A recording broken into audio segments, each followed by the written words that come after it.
بسم اللہ الرحمن الرحیم۔ انہیں جانا انہیں مانا نہ رکھا غیر سے کام، للہ الحمد میں دنیا سے مسلمان گیا۔ اس شعر میں حضور اعلیٰ حضرت نے پہلے فرمایا انہیں جانا، پھر فرمایا انہیں مانا۔ تو جاننا پہلے ہے، اس کے بعد ماننا ہے۔ نہیں جانیں گے تو مانیں گے کیسے؟ ہم عاشق رسول ہیں، اور عشق کا تقاضا بھی ہے کہ ہم نبی پاک کی سیرت کے تعلق سے معلومات حاصل کریں۔ اس لیے ہم سیرت مصطفیٰ صلی اللہ علیہ وسلم کی ایک بہترین کتاب تواریخ حبیب الہ پڑھ رہے ہیں۔ آج ہم انشاءاللہ عز و جل یہاں سے پڑھیں گے شعب بنی ہاشم، یعنی بنی ہاشم کی گھاٹی۔ شعب مانا ہوتا ہے گھاٹی۔ ابو طالب رسول اکرم صلی اللہ علیہ وسلم کی بہت حمایت کرتے تھے۔ ابو طالب نبی پاک کے چچا نبی پاک کی بہت حمایت کرتے تھے، بہت سپورٹ کرتے تھے۔ ان کی حمایت کی وجہ سے کفار تمام تر عداوت کے باوجود ان پر قابو نہیں پاتے تھے، کیونکہ ابو طالب حمایت کرتے تھے، سپورٹ کرتے تھے، اس لیے کفار تمام تر دشمنی کے باوجود، عداوت یعنی دشمنی، تمام تر دشمنی کے باوجود نبی پاک پر قابو نہیں پاتے تھے۔ ابو طالب سے ہمیشہ عدم حمایت کی گزارش کرتے کہ آپ سپورٹ مت کیجیے، عدم حمایت یعنی حمایت نہ کرنے کی گزارش کرتے، لیکن وہ ان کی ایک نہ سنتے، کافروں کی ایک بات بھی ابو طالب نہیں سنتے۔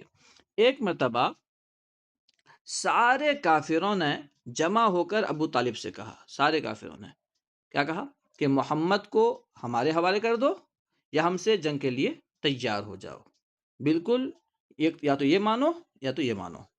ابو طالب نے محمد عربی صلی اللہ علیہ وسلم کو حوالے کرنا قبول نہیں کیا، کیونکہ ابو طالب نبی پاک سے بہت محبت کیا کرتے تھے۔ کفار نے آپ کے قتل کا پختہ ارادہ بنا لیا، کافروں نے سوچا اب تو قتل کرنا ہی ہے۔ ابو طالب حضور صلی اللہ علیہ وسلم کو لے کر بنی ہاشم اور بنی مطلب کے ساتھ پہاڑ کی ایک شعب یعنی گھاٹی میں چلے گئے۔ ابو طالب نے جب دیکھا کہ کفار بالکل قتل کا ارادہ بنا چکے ہیں، تو بنی ہاشم بنی مطلب کے ساتھ نبی پاک کو لے کر گھاٹی پر چلے گئے، تاکہ وہاں قریش کے شر سے محفوظ رہ سکیں، قریش کی شرارت سے محفوظ رہ سکیں۔ کفار نے آپ سے برادرانہ تعلق توڑ لیا، یعنی بھائی چارگی توڑ لی، اور اس بات کے کوشاں رہے، اس بات کی کوشش کرتے رہے، اس بات کو کوشاں رہے کہ کوئی بھی بنی ہاشم اور بنی مطلب سے راہ و رسم نہ رکھے، کوئی بھی ان سے تعلق نہ رکھے، بلکہ بنیوں اور سوداگروں کو بھی منع کر دیا تھا کہ وہ انہیں کوئی چیز مہیا نہ کریں۔ جتنے بزنس مین ہیں انہیں منع کر دیا کہ کوئی بھی بنی مطلب اور بنی ہاشم نبی پاک وغیرہ کو سامان نہ دے۔ ان سے قطع تعلق کے سلسلے میں ایک عہد نامہ لکھا گیا۔ نبی پاک صلی اللہ علیہ وسلم اور ان کے خاندان کو بائیکٹ کرنے کے بارے میں ایک عہد نامہ لکھا گیا، ٹھیک ہے، جسے خانہ کعبہ پر آویزاں کر دیا گیا، خانہ کعبہ پر لٹکا دیا گیا۔ رسول کریم صلی اللہ علیہ وسلم بنی ہاشم اور بنی مطلب 3 سال تک، کتنے سال تک؟ 3 سال تک بڑی دشواریوں کے ساتھ اس گھاٹی میں رہے۔ اب ظاہر سی بات ہے کتنی پریشانی ہوئی ہوگی اگر گاؤں والے ہمارا بائیکٹ کر دے، 1 ہفتے کے لیے کوئی بات نہ کرے، کوئی سامان نہ دے، تو ہم 1 ہفتہ کیسے رہیں گے؟ نبی پاک نے اسلام کی خاطر 3 سال تک اس پریشانی کو برداشت کی۔ آخرکار آپ کو وحی الہی کے ذریعے اطلاع ہوئی کہ عہد نامے کو کیڑوں نے کھا لیا ہے، صرف وہ جگہیں باقی رہ گئی ہیں جہاں اللہ کا نام لکھا ہے۔ اللہ تعالیٰ نے نبی پاک کو وحی کے ذریعے بتایا۔ آپ نے ابو طالب کو بتایا۔ ابو طالب گھاٹی سے باہر نکلے اور رسول کریم صلی اللہ علیہ وسلم کی بیان کردہ ساری باتیں، جو باتیں نبی پاک نے بیان کی تھی، بیان کردہ نہیں، بیان کی ہوئی ساری باتیں قریش کو سنائی، اور کہا کہ اس عہد نامے کو دیکھو، اگر محمد صلی اللہ علیہ وسلم کا بیان غلط ہے تو ہم انہیں تمہارے حوالے کر دیں گے، اور اگر صحیح نکلے تو اتنا تو کرو کہ اس بے رحمی اور عہد بد سے باز آ جاؤ، یہ جو برا عہد تم نے کیا ہے اس سے واپس آ جاؤ۔ قریش نے اس عہد نامے کو اتار کر دیکھا تو واقعی کیڑوں نے پورے عہد نامے کو کھا لیا تھا، صرف اللہ کا نام باقی تھا۔ اشارہ تھا کہ اللہ تبارک و تعالی ہمیشہ رہنے والا ہے، بس وہی باقی ہے۔ دیکھ کر قریش اپنے ظلم سے باز آئے اور عہد نامے کو چاک کر دیا، اسے پھاڑ کر پھینک دیا۔ اس کے بعد رسول کریم صلی اللہ علیہ وسلم بنی ہاشم اور بنی مطلب گھاٹی سے باہر نکلے۔ یہ کیسا دل شکن واسطہ واقعہ ہے کہ نبی پاک صلی اللہ علیہ وسلم نے اسلام کی خاطر 3 سال تک گھاٹی میں زندگی گزاری۔ اب آخر میں جو نبی پاک صلی اللہ علیہ وسلم کو وحی کے ذریعے بتایا گیا تو آپ نے خبر دی، تو اس سے نبی پاک کے علم غیب کا ثبوت ہوتا ہے۔ لوگ بولیں گے تو وحی کے ذریعے بتائی گئی، وحی کے ذریعے بھی بتائی گئی تو غیب کا علم ہے، نبی پاک نے تو جا کر دیکھا نہیں تھا۔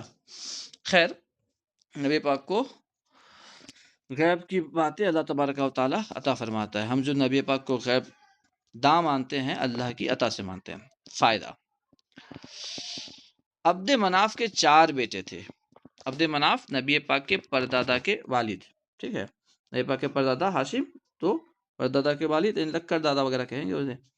عبد مناف کے 4 بیٹے تھے، ہاشم، مطلب، عبد الشمس اور نوفل۔ رسول اللہ صلی اللہ علیہ وسلم ہاشم کے اولاد سے ہیں۔ وہ اس طرح کہ ہاشم کے بیٹے حضرت عبد المطلب اور عبد المطلب کے بیٹے عبداللہ، عبداللہ کے نور نظر رسول اکرم صلی اللہ علیہ وسلم، یعنی ہاشم یہ نبی پاک کے پردادا ہیں۔ تو ہاشم کے بھائی مطلب، عبد الشمس اور نوفل، یہ 3 بھائی ہیں۔ تو اس طرح ٹوٹل 4 بھائی ہوئے، ان کو ملا کر کے۔ مطلب کی اولاد میں بنی مطلب ہیں، مطلب جو ہاشم کے بھائی ہیں ان سے جو اولاد ہوئی وہ بنی مطلب کہلاتی ہیں۔ امام شافعی رحمۃ اللہ تعالی علیہ انہی کی اولاد سے ہیں، نبی پاک صلی اللہ علیہ وسلم کے پردادا کے جو بھائی ہیں ان کی اولاد سے۔ عبد الشمس کی اولاد سے بنی امیہ ہے۔ امیہ عبد الشمس کا بیٹا تھا، تو اس امیہ کی طرف نسبت کرتے ہوئے ان کی اولاد کو امیہ کی اولاد کو بنی امیہ کہا جاتا ہے۔ حضرت عثمان غنی رضی اللہ عنہ بنی امیہ میں سے ہیں، یعنی عبد الشمس کی اولاد میں سے ہیں، ٹھیک ہے۔ اور نوفل کی اولاد میں جبیر بن مطعم صحابی اور سعید بن جبیر تابعی ہیں۔ صحابی رسول حضرت جبیر بن مطعم اور سعید بن جبیر، یہ دونوں نوفل کی اولاد میں سے ہیں۔ تو گویا کہ یہاں پہ بیان کیا گیا، عبد مناف کے 4 بیٹے تھے، ہاشم، مطلب، عبد الشمس، نوفل۔ جو مطلب کی اولاد ہے، جو ہاشم کی اولاد ہے وہ تو بنی ہاشم کہلاتی ہے، اور جو مطلب کی اولاد ہے وہ بنی مطلب کہلاتی ہے، امام شافعی انہی کی اولاد میں سے ہیں۔ اور عبد الشمس کی جو اولاد ہے وہ بنی امیہ کہلاتی ہے، کیونکہ عبد الشمس کا ایک بیٹا تھا امیہ، اسی سے سلسلہ آگے چلا تو وہ بنی امیہ کہلاتی ہے، اور اس سے حضرت عثمان غنی ہیں۔ اس کے علاوہ نوفل کی اولاد سے حضرت جبیر بن مطعم صحابی، سعید بن جبیر تابعی ہیں۔ بنی مطلب حالت کفر میں بھی بنی ہاشم کی طرح رسول کریم صلی اللہ علیہ وسلم کے ساتھ رہے، اس لیے جب رسول کریم صلی اللہ علیہ وسلم نے ذوی القربہ کا حصہ تقسیم فرمایا، قریبی رشتہ داروں کا جو حصہ تقسیم فرمایا، تو اس میں بنی مطلب کو بھی شریک کیا، بنی مطلب کو بھی آپ نے رشتہ داری کا حصہ عنایت فرمایا، اور عبد الشمس اور نوفل کی اولاد کو نہیں دیا۔ حضرت عثمان غنی اور جبیر بن مطعم، حضرت عثمان غنی کیونکہ عبد الشمس کی اولاد میں سے تھے اور جبیر بن مطعم نوفل کی اولاد میں سے تھے، تو انہوں نے اس سلسلے میں عرض کیا کہ بنی ہاشم کی ترجیح کا ہمیں انکار نہیں، اس لیے کہ خدا تعالیٰ نے آپ کو انہی میں پیدا فرمایا کہ آپ ہاشم یہ آپ کے پردادا ہیں، مگر بنی مطلب اور ہم آپس میں ایک طرح کی قرابت رکھتے ہیں، کیونکہ مطلب کی جو اولاد ہے، مطلب جو ہیں وہ بھی آپ کے پردادا کے بھائی ہیں، اور عبد الشمس بھی پردادا کے بھائی، نوفل بھی پردادا کے بھائی ہیں۔ تو اس اعتبار سے گویا کہ ان کا بنی مطلب جو ہیں ان کا آپ سے جو رشتہ بنتا ہے ہمارا بھی وہی رشتہ بنتا ہے، تو آپ نے انہیں ترجیح کیوں دی؟ اب مگر بنی مطلب اور ہم آپس میں ایک طرح کی قرابت رکھتے ہیں، ان کی ترجیح کی کیا وجہ ہے؟ آپ نے فرمایا کہ بنی مطلب اور بنی ہاشم ذات واحد کی طرح ہیں، ایک ذات کی طرح ہیں، اور ہر حال میں ایک دوسرے کے ساتھ رہتے ہیں، یہی ترجیح کی وجہ ہے، اسی وجہ سے انہیں ترجیح دی گئی۔ ابو طالب، وفات ابو طالب۔ نبی برحق صلی اللہ علیہ وسلم ہمیشہ ابو طالب کو اسلام کی دعوت دیتے، اسلام لانا کہتے۔ اسلام کی صداقت اور حقانیت ان کے دل میں بیٹھ چکی تھی کہ اسلام سچا مذہب ہے، اسلام حق ہے، مگر وہ اپنے باپ دادا کا دین چھوڑنا عار سمجھتے تھے، باپ دادا کے دین کو چھوڑنا برا سمجھتے تھے، اس لیے اسلام قبول نہیں کیا۔ یہاں تک کہ ان کی موت کا وقت بالکل قریب آ گیا۔ رسول اکرم صلی اللہ علیہ وسلم نے فرمایا، اے چچا، ایک بار کلمہ لا الہ الا اللہ کہہ لو تاکہ مجھے اللہ تعالیٰ کی بارگاہ میں تمہاری شفاعت کا ٹھکانہ مل جائے۔ ابو طالب نے آپ کی بات نہ مانی اور بے جا آر سے بچنے کے لیے نار کو اختیار کیا، یعنی بلا وجہ بے جا آر سے بچنے کے لیے، بے عزتی سے بچنے کے لیے نار کو یعنی جہنم کو اختیار کیا۔ تو یہاں نبی پاک نے کیا فرمایا، ایک بار کہہ لو کہ لا الہ الا اللہ تاکہ اللہ کی بارگاہ میں شفاعت کا ٹھکانہ مل جائے، شفاعت کا موقع مل جائے۔ تو اسے پتہ چلا نبی پاک صلی اللہ علیہ وسلم شفیع ہیں، نبی پاک صلی اللہ علیہ وسلم شفاعت فرمائیں گے گنہگاروں کی۔ خیر، تو اہل سنت کا جمہور کا ہی موقف ہے کہ ابو طالب کا انتقال حالت کفر میں ہوا، انہوں نے اسلام قبول نہیں کیا تھا، اگرچہ اس میں بعض علماء کرام یہ کہتے ہیں کہ ابو طالب مسلمان تھے۔ خیر، صحیح بخاری میں ہے کہ حضور اقدس صلی اللہ علیہ وسلم سے حضرت عباس نے دریافت کیا، حضرت عباس نے پوچھا کہ آپ کے سبب، آپ کی وجہ سے ابو طالب کو کوئی فائدہ پہنچا؟ وہ تو آپ کی بڑی حمایت کرتا تھا، ابو طالب تو بہت آپ کی حمایت کرتا تھا، سپورٹ کرتا تھا، مدد کرتا تھا، کیا آپ کے سبب انہیں کوئی فائدہ ہوا؟ آپ نے فرمایا کہ وہ ٹخنوں تک کی آگ میں ہے، اور اگر میں نہ ہوتا تو وہ دوزخ کے نچلے طبقے میں ہوتا۔ تو یقیناً یہ نبی پاک صلی اللہ علیہ وسلم کے صدقے میں ان کے عذاب میں تخفیف ہوئی ہے۔ رسول کریم صلی اللہ علیہ وسلم کو ابو طالب کی وفات پر بڑا رنج ہوا، بڑا غم ہوا، ظاہر سی بات ہے، بہت بڑے سپورٹر تھے، ہمیشہ آپ کے لیے کھڑے رہتے تھے، تو ان کی وفات پر بڑا رنج ہوا، اس لیے کہ وہ آپ کے بہت بڑے حمایتی تھے۔ اسی سال حضرت خدیجہ رضی اللہ عنہا کا بھی انتقال ہوا، نبی پاک کی اہلیہ یعنی امہات المومنین میں سے ام المومنین حضرت خدیجہ رضی اللہ تعالی عنہا کا انتقال ہوا۔ اس کا بھی آپ کو کافی رنج ہوا، اس کا بھی کافی غم ہوا کہ یہ بھی بہت بڑی سپورٹر تھیں، ہمیشہ اپنے مال وغیرہ سے نبی پاک کی مدد کیا کرتی تھیں، ہر مشکل وقت میں کھڑی رہتی تھیں۔ اس لیے اس سال کا نام عام الحزن رکھ دیا گیا، کیونکہ نبی پاک کے دو بڑے سپورٹر کا، دو بڑے حمایتی کا اس سال انتقال ہوا، تو گویا کہ وہ سال غم کا سال ہو گیا، سال کا نام غم کا سال ہو گیا، مطلب یہ نہیں کہ پورے سال جو ہے غم مناتے رہے، ٹھیک ہے، تو سال کا نام رکھ دیا گیا، کیونکہ پہلے کے زمانے میں کوئی مشہور واقعہ کی طرف نسبت کر کے سال کا نام رکھ دیا جاتا تھا، جیسے عام الفیل والا سال، عام الفیل یعنی ہاتھیوں والا سال، عام الحزن، سنۃ الفتح والابتہاج، یہ سب جو ہے جو بڑا واقعہ ہوتا تھا سال میں، دل میں لگنے والا واقعہ ہوتا تھا، اس کی طرف نسبت کر کے سال کو یاد رکھتے تھے۔ خیر، حضرت خدیجہ رضی اللہ تعالیٰ عنہ کا رتبہ بہت بڑا تھا۔ حدیث میں آیا کہ اللہ تعالیٰ نے حضرت جبرائیل کے ذریعے حضرت خدیجہ کو جنت کی بشارت دی اور سلام کہلا بھیجا۔ حضرت خدیجہ کا مقام کیسا ہے کہ اللہ نے خود حضرت خدیجہ کو سلام کہلا بھیجا، جسے رسول اکرم نے ان تک پہنچایا۔ حضرت خدیجہ کی وفات کے بعد آپ کے دو نکاح ہوئے، جب تک حضرت خدیجہ رضی اللہ تعالیٰ عنہ رہیں نبی پاک نے کسی اور سے شادی نہیں فرمائی۔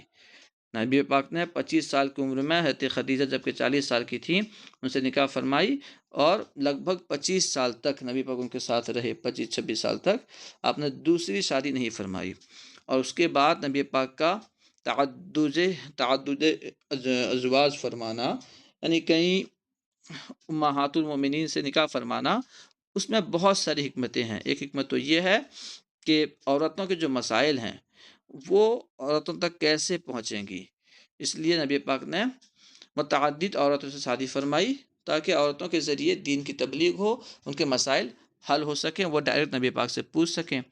اس کے علاوہ عرب میں بیواؤں کو بہت ستایا جاتا تھا، نبی پاک نے بیواؤں کا مقام بڑھانے کے لیے ان سے شادی فرمائی، ٹھیک ہے۔ تو نبی پاک صلی اللہ علیہ وسلم کو اگر شادی کرنی تھی جوانی میں کر لیتے، حالانکہ یہ غریب پروری کے لیے نبی پاک نے شادی فرمائی۔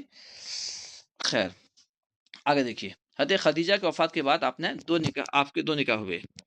ایک حضرت عائشہ بنت ابو بکر، حضرت ابو بکر صدیق رضی اللہ تعالیٰ عنہ کی بیٹی حضرت عائشہ رضی اللہ تعالیٰ عنہ سے، جو کہ کنواری تھیں، یعنی پورے امہات المومنین میں سے صرف حضرت عائشہ رضی اللہ تعالیٰ عنہ کنواری تھیں۔